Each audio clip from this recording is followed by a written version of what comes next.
जय माता दी। जय मां कामाख्या। कामाख्ये वरदे देवी नीलपर्तवासिनी त्वं देवी जगत माता योनि मुद्रे नमोस्तुते। देवराधा ट्रस्ट सत्यवाणी चैनल। आज हम जीवन की एक कटु सच्चाई, कड़वा सच आपके सामने लेकर के आए हैं। हर कोई व्यक्ति चाहता है बड़ा आदमी बनना, और हर कोई साधक बनना चाहता है, और कोई भी साधारण व्यक्ति जो भी है वह शॉर्टकट तरीका चाहता है पैसे कमाने का। यानी कोई साधना के बलबूते पर साधना प्राप्त करके, सिद्धि प्राप्त करके पैसे कमाना चाहता है। कोई व्यक्ति अचानक करोड़पति बनना चाहता है।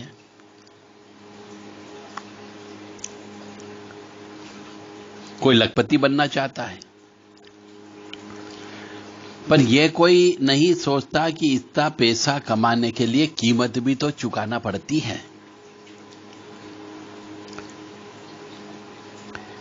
भौतिक सुख प्राप्ति की चाह में मनुष्य क्या क्या नहीं कर रहा आजकल। बहुत से तांत्रिक लोगों को देखता हूं, साधक लोगों को देखता हूं। हो सकता है वो असली हो, डुप्लीकेट भी हो सकते हैं। तो कोई भूत प्रेत बेच रहा है, कोई यक्षिणी कह रहा, कोई परी ले जाओ, कोई कह रहा जिन ले जाओ।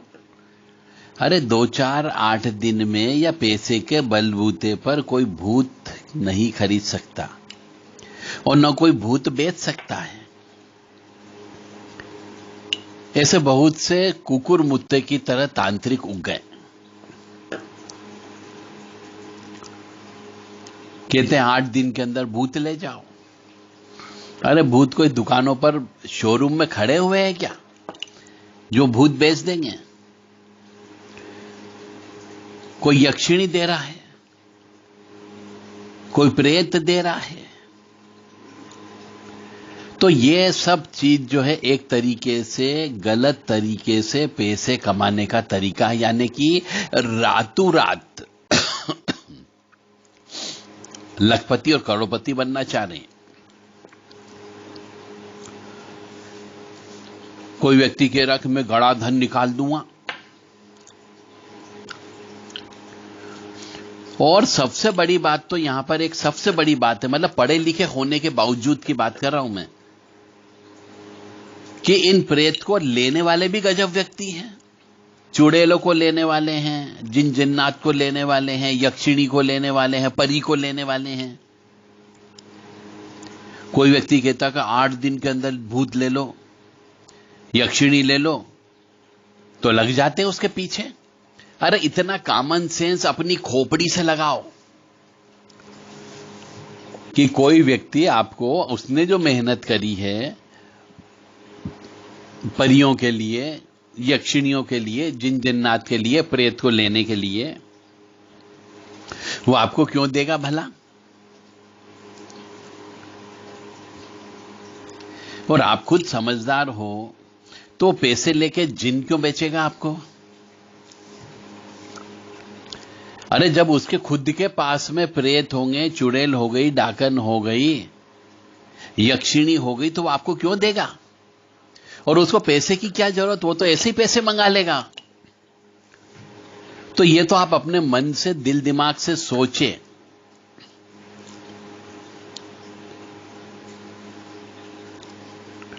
यानी जो व्यक्ति इस प्रकार से प्रेतों को बेच रहा है, यक्षिणियों को बेच रहा है, जिन जिन्नात को बेच रहा है,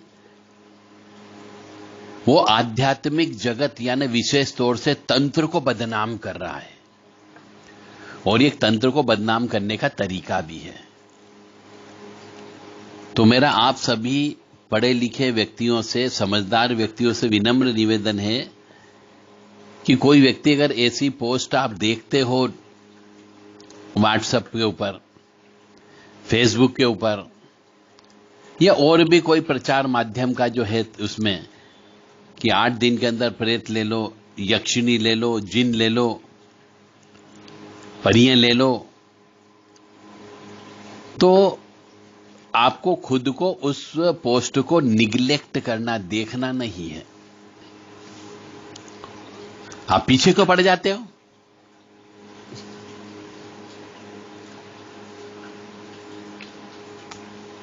तो आध्यात्मिक जगत को ये बदनाम करते हैं।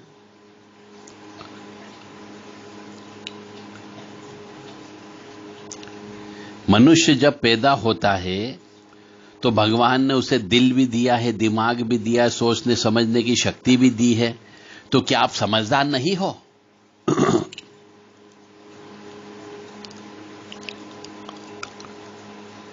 तो क्या आप ये नहीं सोच सकते कि जिस मनुष्य के पास में जिन जिन्नात होंगे, जिस व्यक्ति के पास में प्रेत होंगे, जिस व्यक्ति के पास में परियां होगी, ऐसा है, तो वह स्वयं व्यक्ति लखपति क्यों नहीं बना? और लखपति नहीं बना तो वो आपको कैसे लखपति बना देगा कि कोई चीज दे करके?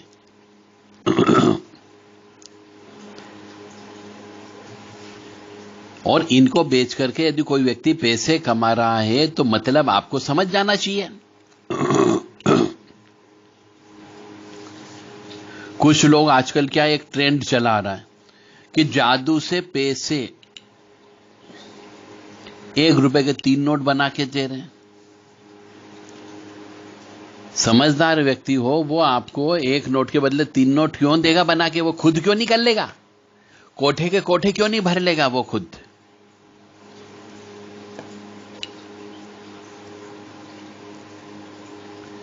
और कुछ लोग कहते हैं कि हम काम फ्री में करेंगे। बहुत से तांत्रिक लोग अध्यात्म को बदनाम करने के लिए लिखते हैं कि हम काम फ्री में करते हैं। अरे काम फ्री में करोगे, कुंडली फ्री में देखोगे तो लोग तो लाइन लग जाएगी आपके यहां पे। और आपको क्या मालूम, जो ये बोल रहा है कि मैं कुंडली फ्री में देख लूंगा, फ्री में आपका काम कर दूंगा, आप उनके पीछे पड़ जाते हो। यह एक प्रकार का मकड़ी का जाला है। इस जाले में यदि 100 व्यक्तियों ने भी संपर्क किया तो 2-4 व्यक्ति तो फंस जाते हैं।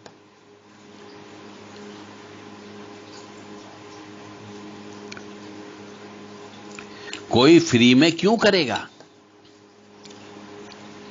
कोई किसी के लिए अपना समय और पैसा बर्बाद क्यों करेगा?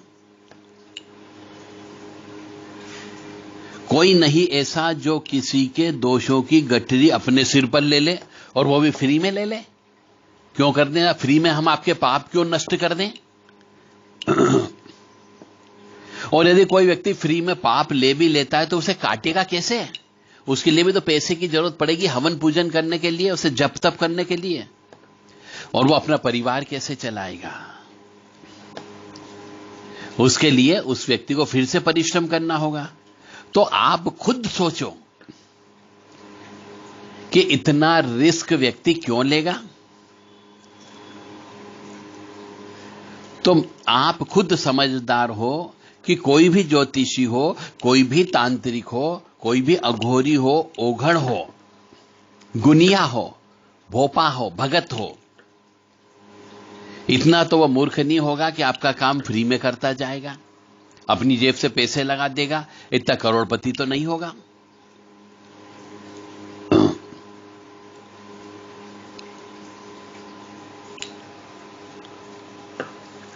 बाबा लोगों को भी पैसे की जरूरत पड़ती है। एक कदम जब भी वो अपने आश्रम से बाहर निकालते हैं तो उन्हें ऑटो में बैठने के लिए पैसे लगते हैं, बस में बैठने के लिए पैसे लगते हैं, ट्रेन में बैठने के लिए बस पैसे लगते हैं। भूख लगी तो होटल वाला फ्री में खाना नहीं दे देता है, वहां पर भी पैसे लगते हैं। बाबा होना कोई गुनाह नहीं है।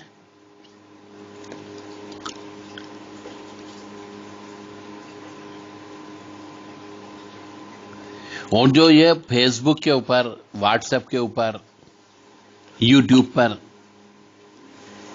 मंत्र बेच रहे हैं, जिन बेच रहे हैं, यक्षिणी बेच रहे हैं, भैरव दे रहे हैं, सिद्धि बांट रहे हैं, क्या इनके घर बार नहीं है? सबके घर बार हैं, सबके बीवी बच्चे हैं।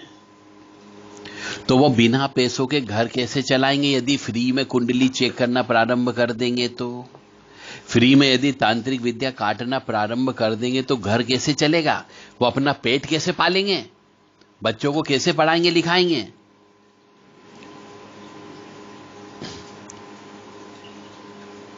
बहुत से मनुष्य लिखते हैं हम 7 दिन में प्रत्यक्षीकरण कर देंगे। अरे तुम कोई भगवान हो क्या, 7 दिन के अंदर प्रेत को खड़ा कर दोगे, यक्षिणी को खड़ा कर दोगे और दिखा दोगे?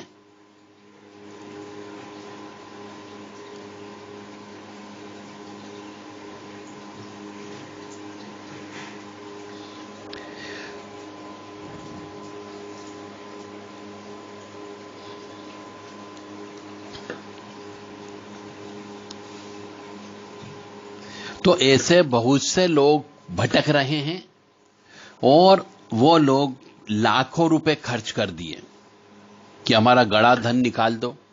अरे गड़ा धन यदि वो निकाल सकता है तो वो खुद निकाल लेगा कहीं पे जाकर के।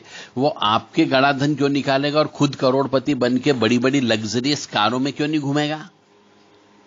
आपका गड़ा धन क्यों निकालेगा? इसलिए आप सब पढ़े लिखे हो, समझदार हो, ऐसे किसी भी बात पे मत उलझो। मैं यहां पे फिर कहूंगा कि यह एक मकड़ी का जाला है, इसमें से कम 2-4 व्यक्ति हर मनुष्य के पास फंस जाते हैं, उससे वो पैसे कमा लेते हैं।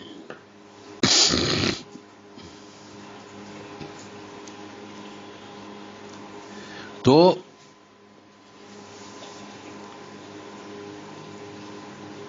बहुत से लोग कहते साहब वशीकरण कर दो, वशीकरण की सिद्धि दे दो। अरे वशीकरण की सिद्धि भी ऐसे ही कोई मिल जाती है क्या? खुद कमाइए, खुद वशीकरण करना हो तो खुद करो, प्रयास करो।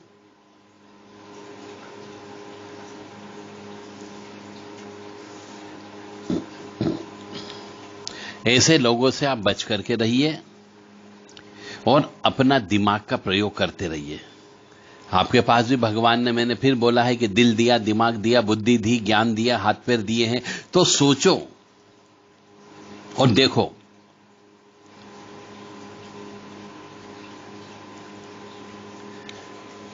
आप खुद स्वयं भक्ति करो, ब्रह्म मुहूर्त के अंदर उठो, कुंजिका स्तोत्र का पाठ करो, काली कवच का पाठ करो, भैरव अष्टोत्तर शतनाम का पाठ करो, दुर्गा जी के 32 नाम का पाठ करो, दुर्गा जी का अष्टोत्तर शतनाम का पाठ करिए। आप देखिए आपके सब काम बनते जाएंगे। क्यों आप भटक रहे हो? क्यों वशीकरण के पीछे पड़े हो? क्यों आप यक्षिणी को मांगने के लिए चल पड़े हो? तो कोई भी रास्ता शॉर्टकट नहीं होता, उसके लिए मेहनत करना होती है। और यदि कोई ये कहता है कि हम पैसे गिरा लेंगे, 20 नाखून वाला कछुआ लिया, उल्लू लेकर के आ जाइए, तो क्या 20 नाखून का कछुआ उस व्यक्ति को नहीं मिल सकता जो पैसे गिराएगा? पैसे की वर्षा करते हैं साहब।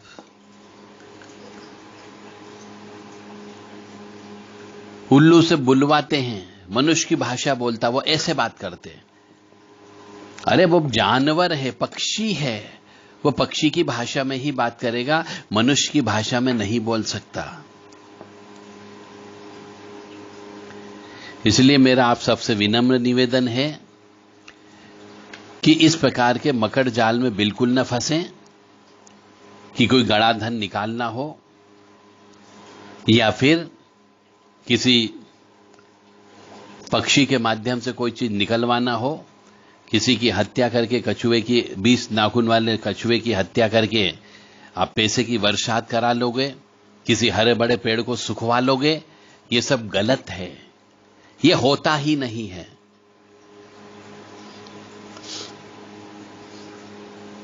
और यदि ऐसा होता है तो वो स्वयं व्यक्ति आपके सामने प्रकट ही नहीं होगा, क्योंकि वो खुद पैसे की वर्षा करवा लेगा।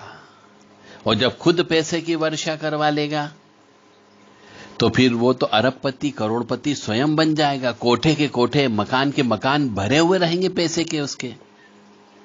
तो वो आपके सामने क्यों आएगा? अब समझ में आ गया होगा आपको कि फेसबुक के ऊपर, व्हाट्सएप के ऊपर, यूट्यूब के ऊपर और भी ये जो संदेश प्रचार करने के माध्यम है, इन सब के ऊपर 90 से 95% व्यक्ति गलत बैठे हुए हैं और इस प्रकार का विज्ञापन देते हैं। यह पूर्ण रूप से गलत है। ऐसे किसी भी झांसे में आप न आए और अपना पैसा और समय बर्बाद न करें। एक दिन में कोई वशीकरण नहीं होता है। ये अधिकतर लोग जो भटकते हैं वो भटकते हैं प्रेम प्यार में। हारे हुए व्यक्ति ये बर्बाद हो जाते हैं। किसी के ऊपर तंत्र विद्या करवाने वाले व्यक्ति बर्बाद हो जाते हैं और इस प्रकार से प्रेतों को खरीदने वाले, चुड़ैलों को खरीदने वाले, जिन जिन्नात को खरीदने वाले, यक्षिणी को खरीदने वाले, परियों को खरीदने वाले, प्रत्यक्षीकरण देखने वाले, ये सब बर्बाद हो जाते हैं। और फिर इल्जाम लगाते हैं, जो अच्छे व्यक्ति हैं उनके ऊपर भी इल्जाम लग जाता है। तो मुझे उम्मीद है कि आपको समझ में आ गया होगा। यदि ज्योतिषी भी है, यदि पत्रिका देखता है, तो उसकी भी मेहनत है, उसका भी परिवार है, उसको भी अपने घर चलाने के लिए, पेट पालने के लिए दक्षिणा की आवश्यकता अवश्य होगी। इसी प्रकार से यदि कोई तांत्रिक तंत्र काटता है तो उसको भी हवन पूजन करने के लिए, जप तप करने के लिए, अपनी शक्तियां बढ़ाने के लिए, क्योंकि आपके पापों को काटेगा तब तो तंत्र विद्या कटेगी। यदि आपकी बीमारी को काटता है यानी कि आपके पापों को काट रहा है, तो यदि आपके पापों को वो काट रहा है तो उसको भी हवन पूजन और जप तप की आवश्यकता होगी, तो उसमें पैसा खर्च होता है। इसीलिए यदि वो पैसे लेते हैं तो उचित है। परंतु ये जो बेचने वाले हैं ये कभी बेच नहीं सकते, क्योंकि इनके खुद के पास ही नहीं होता, तो वो आपको क्या बेचेंगे। जय मां कामाख्या। कामाख्ये वरदे देवी नीलपर्तवासिनी त्वं देवी जगत माता योनि मुद्रे नमस्तुते। कामाख्ये काम संपन्ने कामेश्वरी हर प्रिय काम नाम देहि में नित्यम कामेश्वरी नमस्तुते। कामदे काम रूपस्ते सुभगे सुर सेविते करोमि दर्शन देव्यं सर कामार सिद्धयेत। ओम महेशानी महामाये चामुंडे मुंडमालिनी आयु आरोग्य ऐश्वर्य देहि में देवी परमेश्वरी। ओम जयंती मंगला काली भद्रकाली कपालिनी दुर्गा क्षमा शिवा धात्री स्वाहा सदा नमस्तुते। ओम सर्वमंगल मांगल्ये शिवे सर्वासादिके शरण्ये त्र्यंबके गौरी नारायणी नमस्तुते। दुर्गति नाशिनी दुर्गा जय जय, काल विनाशिनी काली जय जय, उमा रमा ब्रह्माणी जय जय, सीता राधा रुक्मणी जय जय। महालक्ष्मी नमस्तुभ्यं सुरेश्वरी हरिप्रिये नमस्तुभ्यं दयानिधि। काली काली महाकाली काली के पाप नाशिनी खड़ग हस्ते मुंड हस्ते काली काली नमस्तुते। काली काली महाकाली काली के परमेश्वरी सर्वानंद करी देवी नारायणी नमस्तुते। नीरहार हार धन सार सुधाकर अम्बा कल्याणम दाकनक चंपक दाम्बुजाम उतंग बिनिको जुगम्ब मनोहरांगी वाणी नमामि मनसा वत्सा विभूत्ये। ओम ऐं सरस्वत्यै नमः। ओम ह्रीं दुंदुर्गाय नमः। या जल जल प्रज्जल अग्नि रूपाय ओम होम ह्रीं सिं जाला देवी नमो नमः। देवी प्रपन्नताति हरे प्रसीद प्रसीद मातर्ग जोखिलस्य प्रसीद विश्वेश्वरी पाहि विश्वन्तमीश्वरी देवी चराचरस्य। शुभम करोति कल्याणम आरोग्यम धन संपदा शत्रुबुद्धि विनाशा दीप ज्योति नमस्तुते। ओम भूर्भुवः स्वः तत्सवितुर्वरेण्यं भर्गो देवस्य धीमहि धियो यो नः प्रचोदयात्। ओम हौं जूं सः ओम भूर्भुवः स्वः ओम त्र्यंबकं यजामहे सुगंधिं पुष्टिवर्धनम् उर्वारुक्मिबन्धनान् मृत्योर्मुक्षीमामृतात्। ओम स्वः भुवः भू ओम स जूं होम ओम ओम भूर्भुवः स्वः तत्सवितुर्वरेण्यं भर्गो देवस्य धीमहि धियो यो नः प्रचोदयात्। ओम ब्रह्मा मुरारी त्रिपुरांतकारी भानु शशि भूमि सुतो बुधश्च गुरुश्च शुक्र शनि राहु केतवे सर्वे ग्रह शांति करा भवन्तु। ओम अनंतम वासुकिं शेषम पद्मनाभं च कम्बलं शंखपाला च करकोटकं तक्षकं च कालिये काली तारा महाविद्या षोडशी भुवनेश्वरी भैरवी छिन्नमस्ता च विद्याधुमा तथा मगला सिद्ध विद्या च मातंगी कमलात्मिका एतदस् महाविद्या सिद्ध विद्या प्रतिनिधिता। हम हनुमते रुद्रात्मका हुम फट ओम ह्रीम हनुमते रामदूताय नमः। ओम बम भैरवाय नमः। ओम हम शम नम गम भम सम खम महाकाल भैरवाय नमः। हुम चोम याम राम लाम वाम आम क्रोम महाकाल भैरवाय सर्व विघ्न नाशय नाशय। जय माता दी, जय मां कामाख्या। ये सब देवी देवता की कृपा आपके ऊपर बनी रहे,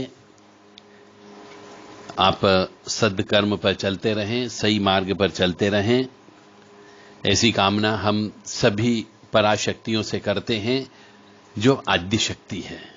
जय माता दी, जय मां कामाख्या। आद्य शक्ति को ही पूजना चाहिए, ऐसी शक्तियों का पूजन करना चाहिए जो अजन्मी है, जो जन्म जन्मांतर से है और आज भी उपलब्ध है। अपनी कमाई का 10% हिस्सा दान धर्म अवश्य करें। दान देने के 1000 तरीके होते हैं, पर नगद पैसे मत दीजिए। सामान के रूप में आपको दान देना है। अन्न दान महादान कहा गया है, परंतु अपनी कमाई का 10% हिस्सा आपको दान दोगे तो आप निश्चित तौर से सुखी रहोगे। अन्यथा भगवान आपको कष्ट दे करके वो 10% मैं ब्याज के बीमारी दुखी के रूप में हॉस्पिटल में आपके पैसे खर्च करवा देगा, ऑपरेशन में पैसे खर्च करवा देगा, और कई बार तो वो व्यक्ति भी मर जाता है। इसीलिए हवन पूजन करते रहें तो आप बीमार नहीं पड़ोगे, पैसा हॉस्पिटल में नहीं जाएगा, आपके पाप कर्म कट जाएंगे और आपके पुण्य कर्म बढ़ेंगे। यदि आप हॉस्पिटलों में पैसे देते हो, इन्वेस्टिगेशन रिपोर्ट कराने के लिए पैसे देते हो, डॉक्टरों की यहाँ कंसल्टेंसी देते हो, तो यह सब पैसा तो आपका बर्बाद हो गया, इससे पुण्य नहीं लगा। परंतु यदि आप घर में हवन पूजन करते रहते हो तो यह पुण्य लगता है, और हवन पूजन करने से सुख समृद्धि शांति सब आती है। केवल पैसा ही नहीं, मान सम्मान भी बढ़ेगा, और आपको सबसे बड़ी बात है आत्मविश्वास बढ़ेगा, और घर के अंदर जो सुकून और चैन मिलेगा वो सबसे बड़ा धन होता है। क्योंकि ईश्वर ने आपको नंगा ही पैदा किया है और नंगे ही आपको जाना है। खाली हाथ आए हो, खाली हाथ ही आपको जाना है। तो आपके कफन के अंदर भी जेब नहीं थी, और जब आप आए थे तो आपके साथ भी कोई जेब नहीं थी। तो ईश्वर ने आपको जो यहां पर रहने के लिए, खाने पीने के लिए, चलने फिरने के लिए जो सुख सुविधाएं आपको दी है आपके पिछले जन्म के कर्म के अनुसार, तो जितनी सुख सुविधा के ऊपर, यानी अपने परिवार चलाने के लिए आप जितना पैसा खर्च करते हो, उसका पैसे का 10% हिस्सा आप परोपकार के अंदर अवश्य लगा दें, ताकि आपको पुण्य मिल सके। कंबल वितरण कर दीजिए, बर्तनों का वितरण कर दीजिए, अन्न का वितरण कर दीजिए। मंदिर बन रहा हो तो उसमें अपना कंट्रीब्यूशन दे दीजिए। कहीं प्राण प्रतिष्ठा हो रही हो तो वहां पे अपना अंशदान दे दीजिए। कहीं पर हवन हो रहा है तो वहां पे हवन सामग्री ले जाके अंशदान दे दीजिए, बड़ा पुण्य लगेगा। कहीं पर कलश की स्थापना नहीं है मंदिर पर, तो कलश की स्थापना करवा दीजिए, तो आपको पुण्य लगेगा। यदि मंदिरों के अपन खंडहर हो गया है, मंदिर पुताई नहीं हो पा रही है, तो मंदिर की पुताई करवा दे। यदि कोई चबूतरा जहां पे कोई देवी देवता बैठा हुआ है, यदि वो खंडित हो गया है, टूट गया है, खराब हो गया है, तो उसको रिपेयर करवा के अच्छा करवा दीजिए। पीपल का वृक्ष लगवा दीजिए, उसकी रक्षा अवश्य करिए। कहीं पर मंदिर में शेड नहीं बने हुए हैं तो आप शेड बनवा दीजिए। ये दान देने का एक तरीका है जिससे आपको और आपके परिवार को सुख प्राप्त होगा। घर के अंदर शुद्धता, स्वच्छता, पवित्रता अवश्य मेंटेन करके रखें। यानी घर में जो महिलाएं मासिक धर्म से होती है, अशुद्ध अवस्था में होती है, एमसी पीरियड से होती है, रजस्वला से होती है, तो उन रजस्वला अवस्था में, इन अशुद्ध अवस्था में उनसे पानी मत भरवाइए, उनके हाथ का बना हुआ भोजन मत करिए, उनको किचन में मत जाने दीजिए। घर की जो झाड़ू होती है वो लक्ष्मी का प्रतीक होती है, उसकी हम पूजा करते हैं दिवाली के दिन, उस झाड़ू के हाथ मत लगाने दीजिए। तो आपके घर में सुख समृद्धि शांति आएगी, बीमारी नहीं आएगी, ऊपरी बाधा नहीं आएगी। अन्यथा ऊपरी बाधा लगने की संभावना भी ज्यादा हो जाती है, नकारात्मक ऊर्जा आपके ऊपर लग जाती है, घर बर्बाद हो जाता है। फिर आप कहोगे हमने तो किसी को तकलीफ नहीं दी, हमने किसी की हाय नहीं ली, हमने किसी को बद्दुआ नहीं ली, सबका भला करते। पर तुम घर के अंदर तो पाप कर्म करते हो, घर के अंदर तो गलत काम करते हो, दान देते नहीं हो और मासिक धर्म में खाना पीना भी बनवाते हो, तो आप सुखी नहीं रह सकते। इसीलिए और हवन पूजन करते नहीं हो, जो ये बेसिक सुख समृद्धि शांति की रीढ़ की हड्डी है। मैं यदि मां जगत जननी से आपके लिए प्रार्थना भी करता हूं तो भी वो प्रार्थना तो सुन लेती, परंतु वो कहती मैं कैसे मदद करूं, घर के अंदर बहुत अशुद्धता है। घर के अंदर जब अशुद्ध होगा तो देवी देवता नहीं आते, कुल देवी देवता नहीं आते हैं। इसलिए घर के अंदर शुद्धता, स्वच्छता, पवित्रता मेंटेन करें। और साथ ही साथ में जो हमारे पुराने संस्कार, संस्कृति, परंपरा, रीति रिवाज, मान्यता, प्रथा जो थी, बड़े बुजुर्ग बना के गए हैं, उनका पालन करें। तीज त्योहारों पर दीपक लगाएं और घर के अंदर क्लेश न करें। जय माता दी, जय मां कामाख्या।